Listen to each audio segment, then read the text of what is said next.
Bonjour à tous.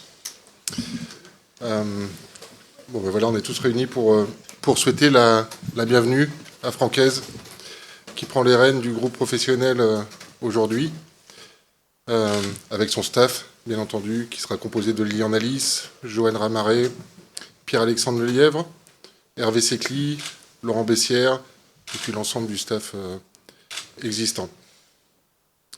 Quelques mots avant de laisser la parole à Loïc et à Franck. Tout simplement, pour vous dire que les décisions qui ont été prises depuis 10 jours, elles sont prises collectivement et unanimement avec le propriétaire, la direction sportive et moi-même. Le propriétaire est aujourd'hui représenté par Guillaume, que je ne vois pas. Pardon. Voilà. Pour vous dire que nous avons mis fin à la collaboration avec Habib Bey, qu'on a confié la mission d'intérim à Sébastien Tambouret et son staff, et on le remercie chaleureusement, d'une part pour le résultat, mais j'ai envie de dire surtout pour l'image renvoyée vendredi soir, qui a fait plaisir à tous les suiveurs. Et puis enfin, on a confié les rênes du groupe pro à Franck. Bienvenue chez toi, Franck. Voilà, ça nous a paru une évidence à nous tous.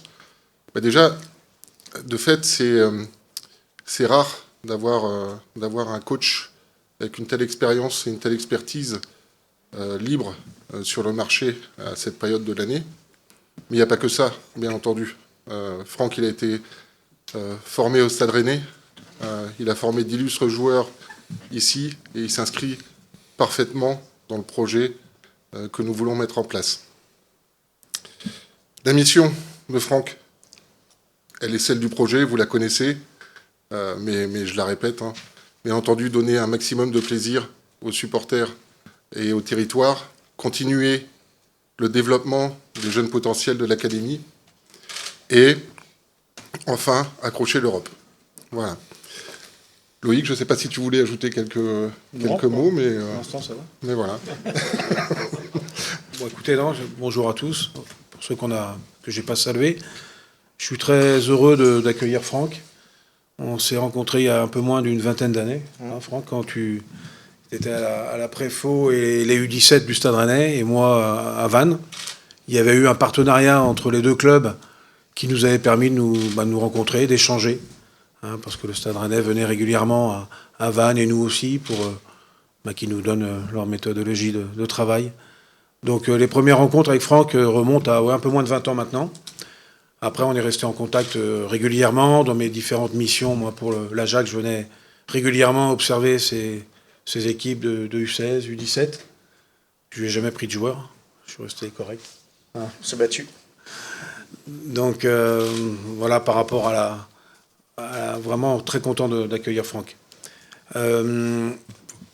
L'été dernier, pourquoi Franck ? Parce que vous allez sûrement poser la question à un moment donné. L'été dernier, vous m'aviez questionné sur le profil des recrues qu'on a fait effectuer. Franck, il est un peu dans la même lignée, c'est-à-dire plus de 200 matchs coachés en Ligue 1, expérience en Coupe d'Europe avec plusieurs qualifications dans ses différents clubs. Et il a l'avantage, enfin, c'est pas l'avantage, il a connu aussi le Stade Rennais en tant que formateur. Donc voilà, il coche toutes les cases de ce qu'on recherchait, et il y a une continuité par rapport aux joueurs qu'on a recrutés. Franck a beaucoup d'expérience maintenant, et voilà, il est là aussi, il connaît l'importance du Stade Rennais en Bretagne, l'identité du club en Bretagne et la réputation de l'académie en France. Il sait qu'on doit continuer d'intégrer des jeunes de l'académie en équipe première.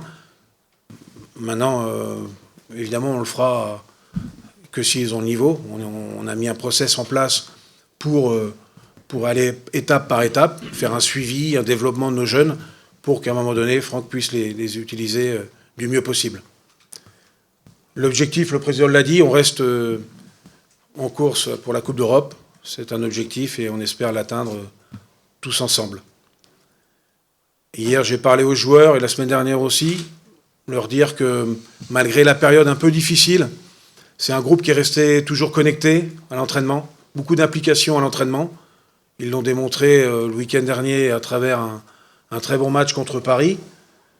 Mais c'est vrai que le groupe n'a jamais relâché d'efforts à l'entraînement. Il y a beaucoup d'implication et de sérieux. C'est un groupe qui vit bien. Franck le sait, on a déjà beaucoup échangé là-dessus. Et c'est une bonne base de travail pour continuer notre progression et l'objectif à atteindre. Voilà, pour moi, je laisse la parole à Franck maintenant. Je vais surtout vous laisser poser les questions. Moi, simplement, la première chose que j'ai à vous dire, c'est que je suis très heureux d'être là. Voilà, ça c'est avec beaucoup de sincérité. C'est un club qui a compté dans mon parcours, mais qui j'espère va continuer à compter tous ensemble, parce que les missions, je les ai bien entendues et elles sont légitimes. Mais ça sera pas la mission d'une seule personne, ça sera évidemment la mission d'un club.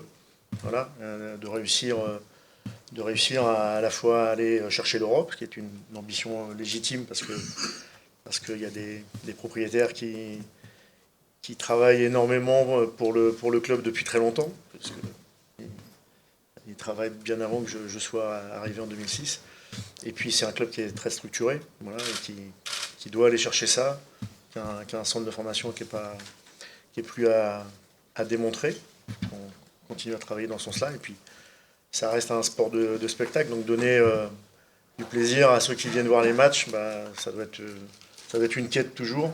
On n'y arrive pas toujours, mais ça doit être une quête, une des quêtes en tout cas.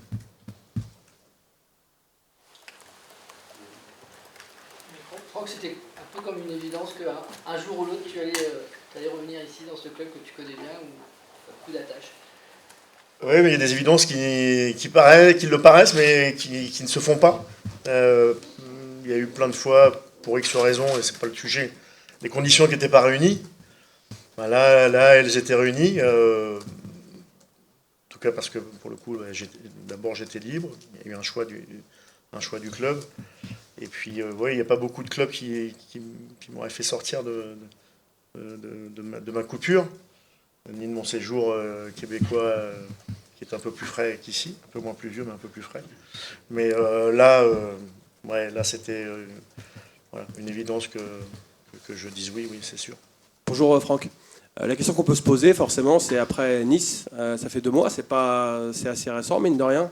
On sait que ça a été compliqué la fin. En fait, la question est de savoir, dans quel état psychologique de repos, est-ce que tu as pu recharger les batteries au maximum pour être opérationnel à 100%?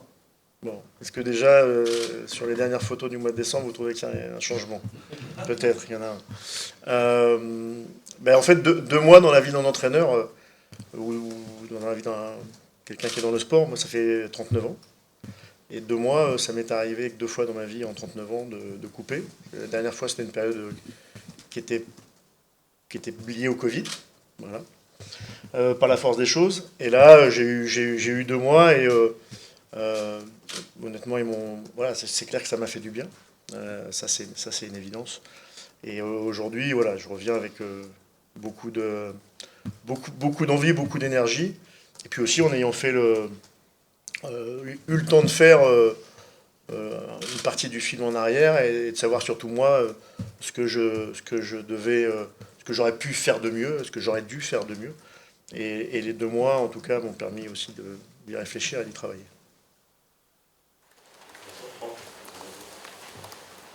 Oui, ça marche. Le fait d'arriver en cours de saison, c'est toujours un petit peu particulier. On a dû faire Lens, je crois, pour courte durée, parce que c'était l'année du Covid. Généralement, c'est un club qui n'est pas en crise, c'est va passer quelque chose. Là, c'est un peu différent. C'est un club quand même qui a des résultats sportifs. J'imagine que vous ne seriez pas allé plus n'importe où dans ce type de conditions de saison. Déjà, il y a 6 ans, quand je suis passé de l'équipe réserve à l'équipe première à Lens, les résultats, il y avait une période difficile, mais les résultats étaient bons parce que l'équipe était 3e. Voilà. Bon, il a fallu en peu de temps faire en sorte qu'elle soit dans les 2 premières places. Mais Là, évidemment, il y a des bases qui sont énormes. Voilà. Que ce soit l'effectif, que ce soit la structure du club, que ce soit les infrastructures du club. Pour tout vous dire, moi, j'étais revenu au stade de la Route de Lorient, Roissonne, forcément, en tant qu'adversaire. Mais j'étais pas repassé à la PIF depuis quand même quelques années. Et hier soir, quand on a fait la visite assez tardivement, j'ai même du mal à retrouver un peu les repères. Donc c'est un club qui a continué d'avancer, de très très bien avancer. Donc oui, c'est aussi pour ça, qualité d'effectif, structure, infrastructure, que voilà, je suis parti peut-être un peu plus tôt que prévu. Effectif, Ouais, bonjour. Vous avez dit que vous avez commencé à refaire le film en arrière de l'aventure à Nice, que vous avez réfléchi à ce que vous auriez pu faire de mieux, de différent. Est-ce que vous pouvez être un petit peu plus précis là-dessus et un petit peu aussi évoquer éventuellement les pistes un petit peu tactiques sur ce que sera votre projet ici? On parle beaucoup de la défense à 3, la défense à 4. Est-ce qu'il y aura des changements aussi là-dessus par rapport à ce qu'on a vu par le passé? Merci. Double question, triple réponse. Sur le sujet Nice, c'est en fait, on a vécu et j'ai vécu une première année. On a fini à l'époque 4e, dans une année qui n'était pas facile, mais avec un vrai résultat. Après, pour plein de raisons, quand ça fonctionne, c'est qu'il y a plein de raisons. Et quand ça ne fonctionne pas, c'est qu'en général, il n'y en a pas qu'une, mais il y en a plusieurs aussi. En tout cas, moi, au-delà des raisons, moi, je crois que l'énergie, à un moment, j'aurais dû la mettre uniquement sur mon groupe. Voilà. Et je pense que si j'en ai manqué d'énergie, d'une énergie positive je suis assez franc avec vous, pour aider mieux mon équipe à l'époque sur les derniers mois ou les dernières semaines, c'est parce que j'en avais gâché un peu sur des choses sur lesquelles j'avais finalement pas de pouvoir, entre guillemets, ou pas de possibilité. Donc ça m'a permis de réfléchir à ça. Et là, de faire en sorte que notre objectif, il est commun, mais ma mission, elle est de s'occuper des joueurs, des jeunes joueurs et du staff. Voilà, et peut-être pas de perte d'énergie à d'autres endroits. Ça, c'est pour la première question. La deuxième, en fait, il y en a qui me connaissent. Quand j'étais les 6 années à la formation, j'ai pas une seule fois joué à 3 ou à 5. Et ça fait 24 ans que j'entraîne et je suis pas un dogmatique sur la défense à 3 ou à 5. Ça dépend d'abord comment les effectifs sont construits. Ça, c'est une chose. Et là, aujourd'hui, on va dire que l'effectif, il est à la fois construit, il y a de la qualité pour jouer à 3 quand tout le monde est là. Et il y a aussi la qualité pour jouer à 4 avec de faire un 4-3-3, un 4-2-3-1, un 4-4-2. L'effectif, il donne la possibilité de faire beaucoup de choses.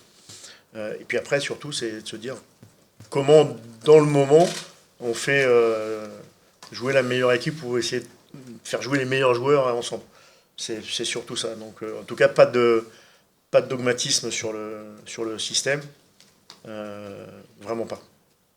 Alors, pas de troisième réponse. Je m'arrête.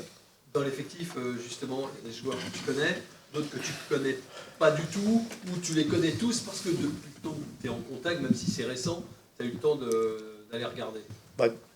Pour ce qui concerne tous les joueurs, on va dire, avec une certaine expérience, le noyau de 17-18 joueurs, je les connais bien. Voilà.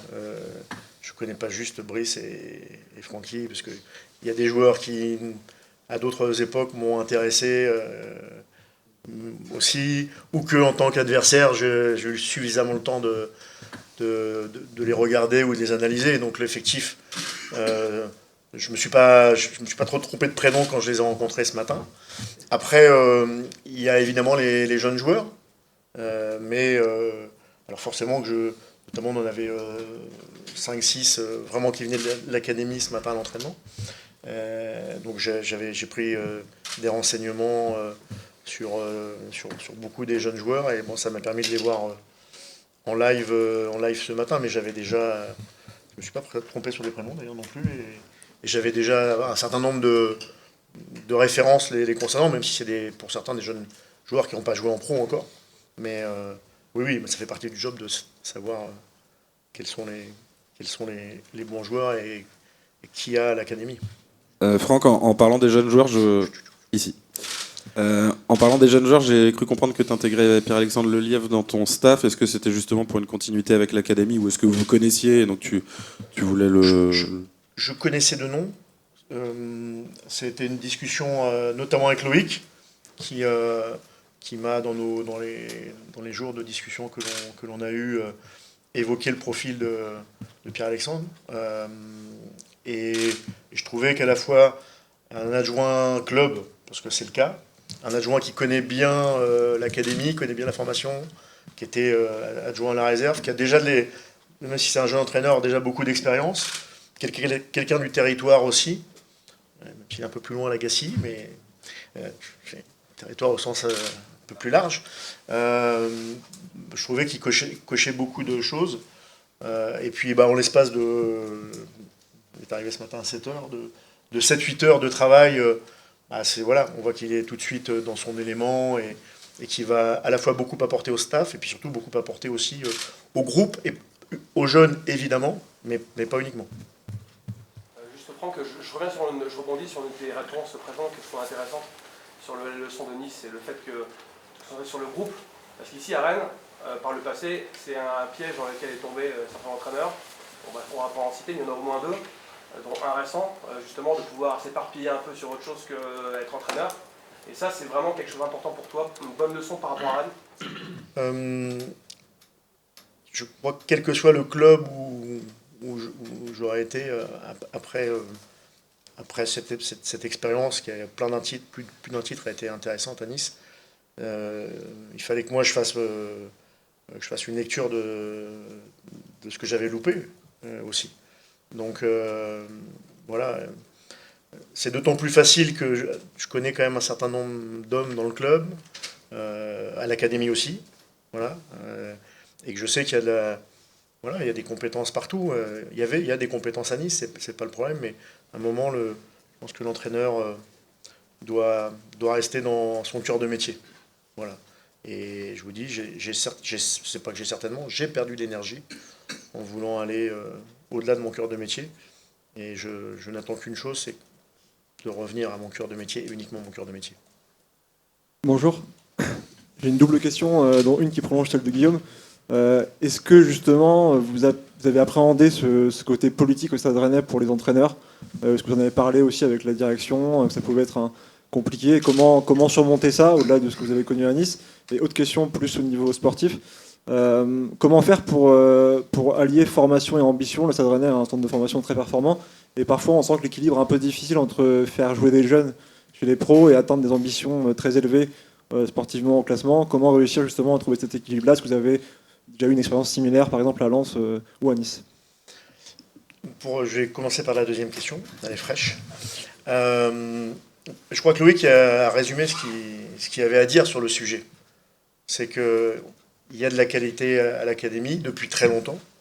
J'ai la chance de le vivre à une autre époque. Il y a toujours eu, parfois avec des années plus fastes et des années qui sont peut-être un peu moins, mais ça c'est normal, mais il y a toujours eu beaucoup de qualité à l'académie, parce qu'il y a un bon recrutement, il y a des bons éducateurs depuis toujours. C'est aussi un club qui forme de bons éducateurs. Et Loïc, ce qu'il a dit, c'est un coach, il les fait jouer quand ils sont... En gros, quand ils ont la... On sent tous qu'ils ne sont pas forcément prêts, ils feront des erreurs, mais qu'ils ont le potentiel. Voilà.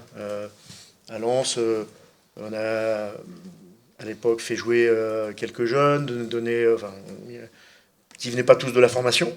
La chance, c'est que l'académie fait que il y a déjà beaucoup de joueurs, mais un joueur que vous avez bien connu, je prends un exemple, comme ça parle à tout le monde, Arnaud Calimundo. Quand il est arrivé à Lens, il sortait des 19. Il n'avait pas fait un match pour prendre cet exemple, en senior. Mais Loïc Badet, il avait 6 matchs de Ligue 2. Pour prendre un autre exemple que vous connaissez. Voilà. Et c'est juste la qualité des joueurs, leur état d'esprit aussi, leur capacité de travail, leur humilité et c'est pas une question d'âge, ça. Mais quand un jeune a des qualités et qu'il a ça en plus, c'est toujours un peu plus facile à lancer. Puis après, pour Si tu veux, je peux répondre à la Vas-y, deuxième pour te laisser allez, souffler. parfait. Non, ce qui est important, c'est de, enfin, je pense, hein, on a tous des expériences, et il y a des contextes à Strasbourg, à Lens, à Nice, à Rennes. Je pense qu'il y a plus de politiques que j'ai pas connues, mais en ce moment à Nice qu'ailleurs. Donc, bon, je pense que ce qui est important, c'est ce que je disais tout à l'heure, c'est-à-dire que chaque décision, elle fait preuve d'un alignement, c'est-à-dire qu'elle est collective. Voilà, à mon avis, c'est ce qu'il faut retenir, parce que on va pas parler de, enfin, chaque territoire a ses forces vives, et nous, pour nous, l'important, c'est de porter un projet et que chaque décision soit parfaitement alignée. Voilà. Je me permets, Franck, c'est juste pour te faire souffler, parce que c'était la 10e question. J'allais juste dire, pour venir et pour signer au Stade Rennais, j'ai notamment discuté avec 3 personnes qui sont là, qui sont le directeur sportif, le président et le président du conseil de surveillance, qui est aussi le représentant des actionnaires. J'ai parlé avec les 3. Donc, voilà, certainement que si ça n'avait pas été le cas, je ne serais pas devant vous. Concernant J'imagine qu'il y a une sorte de code d'honneur qui interdit de commenter ce qu'a fait son prédécesseur. Quel regard vous portiez sur le Stade Rennais et sur ce qui a pu lui manquer, notamment en termes de régularité, et donc qu'est-ce que vous espérez apporter à cette équipe et dans quel domaine? Vous avez raison, il y a un code d'honneur. Ce que je vais essayer d'apporter avec le staff, avec ceux qui arrivent, ceux qui étaient déjà là, ceux qui montent, c'est d'accompagner au mieux. C'est ce que j'ai dit ce matin dans le vestiaire. C'est que ça existe, il n'y a pas de magicien en fait. Par contre, il y a des volontés, il y a de l'énergie, il y a des convictions, il y a sa façon d'être. Et voilà, je vais essayer d'être moi-même, le plus moi-même possible, et que chacun puisse s'exprimer dans l'équipe. Et je le répète, la réussite, elle sera que collective. C'est pas, voilà. Quand on a eu de la réussite, les uns et les autres, à différents endroits, je pense que personne ne peut dire qu'elle a été l'œuvre d'un seul homme. Donc la réussite, elle sera toujours collective. Franck, vous retrouvez aussi beaucoup d'hommes que vous avez connus à Lens, notamment à commencer par le président. Enfin, il y a beaucoup de monde, le directeur de performance, vous les connaissez mieux que moi. À Nice aussi, ils sont passés par Nice aussi. C'est vrai. Vous savez, les gens font des clubs, hein, et des fois, ils se retrouvent. Est-ce que ça a été déterminant quand même dans votre choix? Parce que vous savez que l'alignement dont parlait le président sera plus facile à créer, le fait de recréer un modèle et des gens qui ont marché ensemble. Je vais reprendre en partie ce que j'ai dit il y a quelques instants.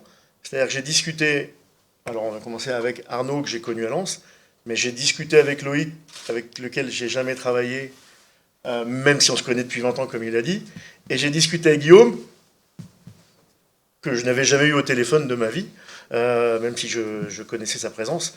Donc c'est pas... en gros, je suis pas venu pour Arnaud, je suis pas venu pour retrouver Laurent, je suis venu pour le Stade Rennais. Voilà. Point. Tout simplement. Ça aide quand même. Bien sûr que ça aide, bien sûr, parce qu'on se connaît et on gagne du temps. Mais et puis même quand on se connaît, des fois les choses évoluent, les choses changent, les contextes, on a parlé de contexte, les contextes ne sont pas les mêmes. Et faut appréhender le contexte. Donc c'est pour ça que pour appréhender le contexte, c'est mieux d'avoir des discussions avec tous les gens qui font partie de ce contexte et qui le connaissent bien mieux que moi d'ailleurs. Bonjour Franck. On sait que les changements d'entraîneur en cours de saison sont souvent liés à des résultats soit très mauvais, soit mauvais. Alors, en deçà des ambitions, oui, mais avec un classement nettement inférieur à ce qu'a aujourd'hui le Stade Rennais. Est-ce que ça vous confère une pression supplémentaire de réussite, sachant que vous êtes tout près finalement des objectifs, même dedans quasiment? Et est-ce que ça conditionne aussi ce contrat qui va jusqu'en 2027, d'un an et demi à peu près? Cette réussite-là, est-ce qu'elle est conditionnée aussi avec ce contrat? Alors pour être très simple sur le contrat, très vite ça n'a pas été un sujet pour nous. Voilà. Très vite ça n'a pas été un sujet. D'une part parce que j'ai eu beaucoup de contrats beaucoup plus longs et puis finalement ils n'ont pas été au bout. Je crois que c'est plus confortable pour tout le monde.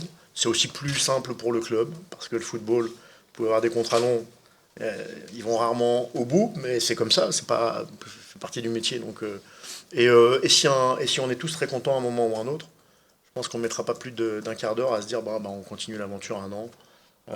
Voilà. Donc j'ai vraiment le côté court terme, 18 mois. On avait même évoqué un +1 conditionné. On s'est dit non, allez, travaillons ensemble, et puis on verra bien. C'est pas ça le plus important. C'est de bien travailler ensemble le plus important. C'est beaucoup plus important que les contrats. Ça, c'est pour la première chose. Et après, sur le deuxième aspect, qui était le premier, la pression quand on est dans un club de Ligue 1, la pression quand on est dans un club de Ligue 1 comme le Stade Rennais, elle est logique, elle est légitime, d'ambitionner de jouer l'Europe. Pas pour ça que le Stade Rennais joue l'Europe tous les jours, mais l'objectif, c'est un des objectifs, ou une des missions, c'est de jouer l'Europe. Donc oui, ça fait partie du jeu, mais cette pression, elle est pour tous les... elle est pour tous ceux qui représentent le Stade Rennais. Les joueurs l'ont, mais pour moi, c'est une pression qui est à la fois qui est légitime et puis qui est positive.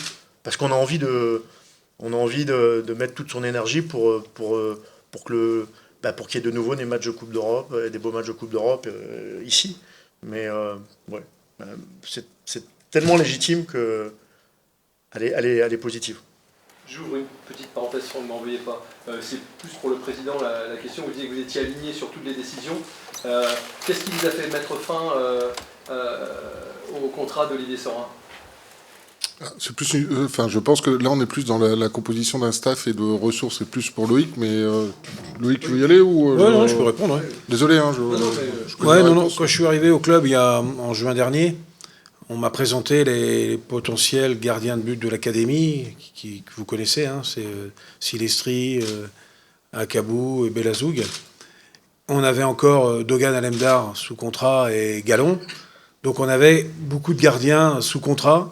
Et dans l'objectif de développer nos jeunes gardiens, j'avais demandé au président de conserver 2 coachs des gardiens. Il s'avère qu'en septembre, il y a Dogan qui est parti et Gauthier Gallon en janvier, qu'on a donné une promotion à Silestri qui est passé numéro 2. Du coup, dans la réorganisation, voilà, il semblait le bon moment de repartir qu'avec un seul coach des gardiens, puisqu'on a diminué le nombre de gardiens au quotidien à l'entraînement. Une autre question parallèle, hors Franck, désolé Franck. Non, mais pour le président, Habib Beye est parti. Vous avez a priori envoyé la lettre de rupture de contrat pour Habib. Ça ne signifie pas que la procédure juridique en cours s'arrête. Non, en fait, on a mis fin au contrat d'Habib Beye. Voilà, les motifs sont exposés dans le courrier qu'il a reçu. Après, ce sont bien entendu qu'il peut y avoir, il y a d'autres procédures, il y a encore les adjoints, par exemple. Voilà, mais il nous semblait important de mettre fin à la collaboration et de contractualiser avec Francaise et son staff. Voilà. Je continue sur Habib, président. Est-ce que, malgré tout, vous êtes surpris de le voir rebondir si vite et peut-être particulièrement à Marseille ? Non, je suis pas surpris. Parce que j'ai été la seule chose qui m'a surpris, pour tout vous dire, c'est le lendemain de la défaite en Coupe de France, en fait. Voilà, c'est sa volonté de partir, parce qu'on était à 4 jours de la fin d'un mercato qu'on avait essayé de faire. Et d'ailleurs, j'en profite parce qu'on est tous les trois, mais je remercie Loïc pour l'ensemble des efforts, Loïc et ses équipes sur les 2 derniers mercatos, parce que c'était volumique et il fallait le faire. Et 4 jours après la fin de ce mercato, de se retrouver dans cette configuration-là, c'était... on va dire qu'il ne faut jamais être surpris, mais c'était quand même étrange. Voilà. Les spécialistes des questions multiples. 2 pour Franck. Comment avez-vous suivi le match vendredi soir ? Qu'est-ce que vous en avez pensé en tant que futur coach ? Quel enseignement vous avez pu en tirer sur l'équipe ? Deuxième question aussi pour Franck. Vous avez retrouvé Mady Camara, pour lequel vous avez eu des mots en conférence de presse quand vous le vouliez à Nice cet été. Comment sont passées les retrouvailles ? Et une question plus globale au trio. même s'il n'y a pas de réponse précise, mais le Stade Rennais va fêter ses 125 ans prochainement. C'est un des rares clubs en Ligue 1 qui a une telle longévité, qui n'a jamais été champion ou qui a joué le titre jusqu'au bout. Comment est-ce qu'on l'explique? Et puisque Franck a connu une saison hors norme avec Lens, c'est quoi la recette pour vivre une saison hors norme? Alors, première, j'ai travaillé ma mémoire, hein, j'étais au repos, donc... première réponse, j'étais au fin fond des Laurentides, pour ceux qui connaissent cette partie du Québec, pour regarder le match. Il était 6h un peu plus tôt pour moi, donc c'était début d'après-midi. Donc sur un ordinateur, j'ai pris un abonnement juste pour regarder le match. Je pense comme vous, j'ai pris beaucoup de plaisir à le regarder, parce que il y a eu à la fois du talent et du cœur, donc c'est quand même des choses qui sont indispensables pour faire des résultats. Ça, c'est la première des choses. Rappelez-moi la deuxième question avant que je avec Madi. Madi, vous savez, des fois, quand on est déçu, on dit certaines choses. Mais au-delà de ça, Madi, ça a été tout de suite très, très simple ce matin de se retrouver, parce qu'il sait aussi très bien que je le voulais absolument avant que le Stade Rennais soit plus fort à ce moment-là, ou plus persuasif que l'OGC Nice. Mais voilà, je voulais absolument l'avoir comme joueur à un moment. Ça s'est pas fait. Vous voyez, puis avec les histoires de la vie, on se retrouve quelques mois plus tard. Mais j'étais content de le voir. Je pense qu'on était content. Il a fait une très bonne séance ce matin. Et puis après, pour le reste, Alors pour les 125 ans, c'est ça? Déjà, les équipes travaillent sur les 125 ans, parce que je sais que les 120 ans, ça avait été particulier en plein Covid, et on n'avait pas pu célébrer la qualification en Champions League et de finir sur le podium. Donc on travaille pour faire des 125 ans une belle fête, qui sera autour de la rencontre contre Metz, le week-end des 21-22 mars. Et écoutez, je pense qu'il faut décorréler ça. Il faut être un peu sur le temps long de la performance sportive, mais j'espère quand même, et sans aucune pression à mes voisins de gauche, mais qu'on sera en très bonne position sportivement le 22 mars, forcément. Mais voilà, écoutez, c'est ce que j'ai. Mais en tout cas, on essaye, et les équipes d'Antoine, qui est ici présent, travaillent fort pour en faire une très belle fête, parce que je sais que c'est une petite cicatrice de ne pas avoir fêté les 120 ans du club. Ouais. Une dernière double question, parce que c'est le thème, j'ai l'impression. Un peu hors terrain, pour le coup. On a parlé du système dogmatique, etc. Mais votre personnalité avec les joueurs dans un groupe, vous êtes passé une première fois en 2006, vous avez sans doute changé, même si la base doit être la même, mais beaucoup changé dans votre approche du métier. Donc quelle est votre personnalité par rapport à un groupe? Et là, je ne parle pas de tactique. Quel type d'entraîneur vous êtes? Et complètement hors terrain, qu'est-ce qui vous lie à Rennes? On sait que vous avez toujours un lien particulier avec Rennes, avec la Bretagne, la région. C'est quoi les points forts, on va dire, de votre attachement à la région? Et là, on ne parle plus de foot. La première, quel entraîneur je suis, quelqu'un de passionné, qui s'est un peu assagi au fil du temps, mais quand je dis un peu, c'est que je ne suis pas complètement. Quand on est passionné, on n'est pas tout à fait toujours sage. Qui fait confiance d'abord. Voilà, si je devais le résumer quand même. Qui fait confiance d'abord. Je pars toujours de ce principe-là. Ça n'empêche pas de regarder avec attention ce qui se passe, si la confiance est méritée, mais voilà, qui fait confiance d'abord. Et puis qui est exigeant, mais avec aussi, je pense que l'exigence est, je vais prendre le terme de bienveillance, parce que c'est un terme qui est, mais je suis plutôt valorisant, exigeant et valorisant, quoi. Voilà. Si j'essaie de le résumer, c'est pas très très simple. Et puis mes attaches à la Bretagne, en fait, vous savez que je suis normand quand même. Je ne peux pas renier. On en parlait Guillaume, je suis né à Mont-Saint-Aignan, ma femme est née à Rouen. Mais d'abord, on a, grâce au football, eu la chance de, en tant que joueur, j'ai pas eu la chance de jouer en Bretagne, mais jouer proche, voilà. Mayenne n'est pas très loin, notamment. Le Maine-et-Loire non plus. Mais, et puis on a toujours, notamment dans ces périodes-là, aimé venir en Bretagne. J'ai de la famille en Bretagne. Voilà. Ceux qui connaissent la Motte près de Loudéac savent que j'y ai œuvré dans ma jeunesse pendant les vacances d'été notamment. Et donc je suis toujours venu en Bretagne depuis que je suis petit. Et puis après, bah voilà, il y a eu le Stade Rennais, il y a eu le FC Lorient aussi, plus de 10 ans au final. Donc voilà, on a à la fois des amitiés, de la famille, beaucoup de... je veux pas que ça paraisse, donc... enfin, beaucoup d'attaches, beaucoup de plaisir à venir en Bretagne. Voilà. Même quand on était à Lens, à Carnot, quand il y avait les trails internationales, je passais très très souvent un peu plus au nord, mais dans le département, à Dinard. Voilà. Pas chez Monsieur Pinault. Mais voilà, c'est un endroit qui est, enfin, pour moi, qui est très ressourçant. Alors bien sûr, là, j'y vais avec d'autres missions. J'y vais pas juste pour passer un week-end à Dinard, mais c'est un endroit qu'on aime beaucoup au niveau de la famille. Le 16 juillet, ce sera à Dinard. Je crois, mais il était organisé, à mon sens, avant que j'arrive. Merci. Merci.